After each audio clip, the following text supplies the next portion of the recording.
Hello বন্ধুরা, আমি রাত্রের জন্যে তো ওবেলায় দেখিয়েছি কী দিয়ে খাবার টেবিলে পরে দেখিয়ে দেবো যদিও।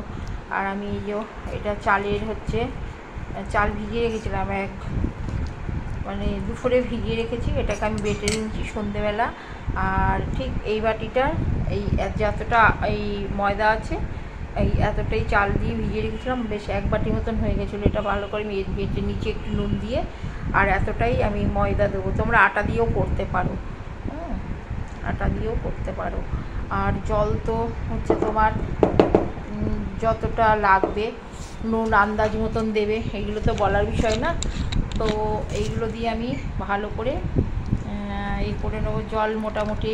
আর এই গুলবো তো, এরকম গোলার পর আমি দেখিয়ে দিচ্ছি। আমি এক হাতে যেহেতু করছি আমার অসুবিধা হচ্ছে, তো এই যে ঠিক এরকম হবে, এরকম হবে, একটু পাতলাই করবে, ঠিক আছে?